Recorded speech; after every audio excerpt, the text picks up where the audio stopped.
C'est déjà le week-end et les journaux brillent de mille couleurs dans les kiosques. Parmi eux figure le Challenge qui est le journal à l'honneur ce jour sur GS Communication.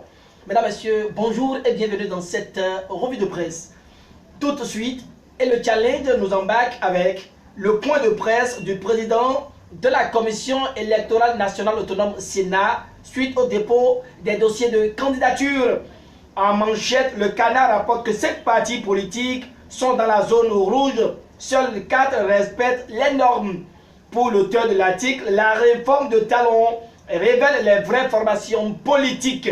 Des formations politiques à la création d'entreprises 100% en ligne et le journal à l'honneur ce vendredi 13 mars 2020 découvre le Bénin dans le club fermé des 5 premiers pays. À cet effet, le CNUCED et Global Entrepreneurship valide l'effort du gouvernement Talon, rallonge le Challenge avant d'aborder les informations relatives à l'adoption de la politique nationale de l'emploi à l'horizon 2025. Ici, le Challenge répond que le Bénin tend vers la réduction effective du taux de sous-emploi et du chômage. C'est au sujet de la 5e législature du Parlement de la Communauté économique des États de l'Afrique de l'Ouest CEDEAO que le Challenge nous tourne dos ce jour. Mais avant, il confie que l'honorable Bida est élu à la tête d'une commission. Alors que le matinal parle de la participation communale et municipale du 17 mai prochain et affiche en manchette que tous ont enfin déposé leur dossier, il convient de noter que l'Union progressiste et le Bloc républicain ont obtenu leur récépissé provisoire.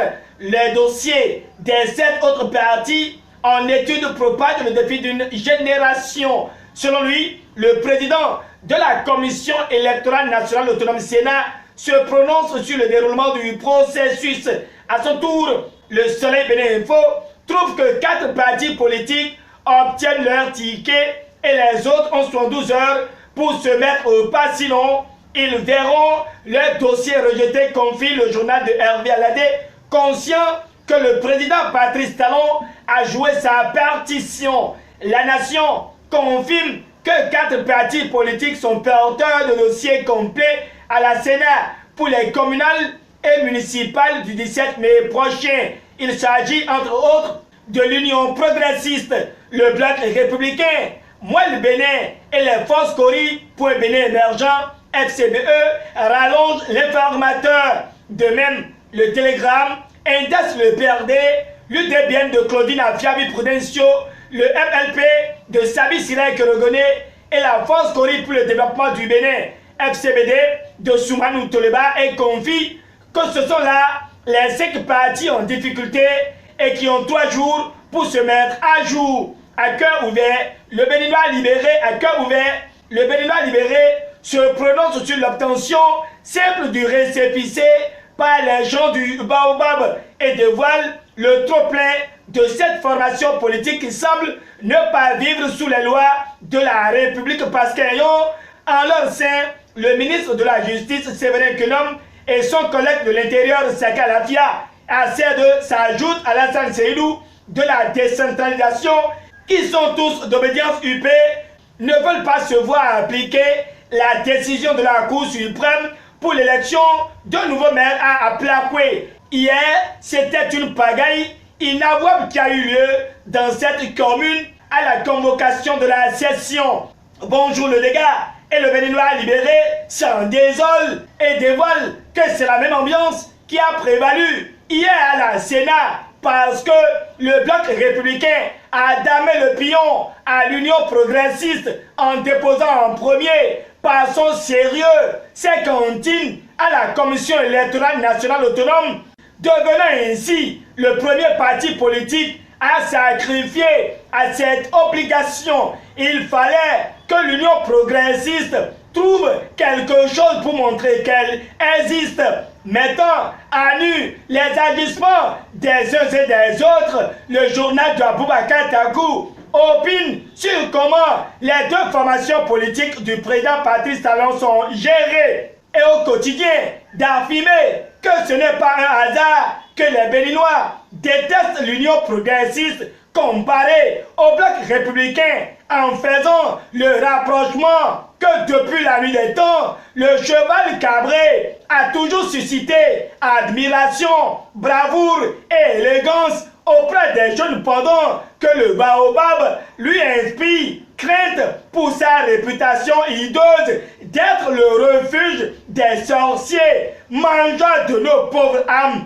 Heureusement que ces élections, contrairement aux législatives, se dérouleront dans la paix pour permettre aux Béninois de se prononcer en conséquence sur ces deux formations politiques du président Patrice Talon. De toute façon, Abdoulaye Bio-Tchané prend déjà la délivrance de ce récépissé provisoire du bloc républicain par la Sénat pour une première victoire, et le bloc républicain donne lecture de son communiqué qui l'atteste.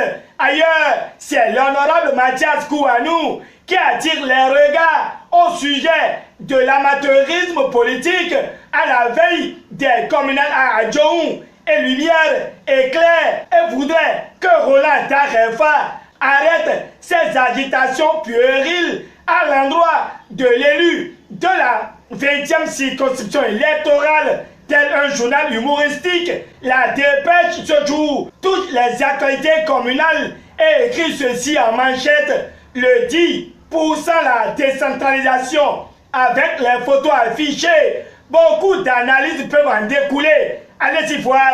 L'autre chose que la Dépêche dévoile est que la salle de réunion de la mairie d'Aplaoué est minée de gris-gris. Pendant ce temps, il y a détournement de deniers publics et la nation nous conduit à la cour de répression des infractions économiques et du terrorisme, où 29 cadres seront dans la barre, selon le fruit d'une enquête enclenchée par l'événement précis. Le pain au bromate de potassium sévit toujours, et c'est dommage pour notre santé, vu que cela est de source cancérigène. Un tour à l'Assemblée nationale et le télégramme nous apprend que Robert Kagbo et Antoine Dayori sont nommés chargeurs de mission du président Louis Béounou Vlavonou. Je n'en dis pas plus. Et c'est déjà la fin de cette revue de presse.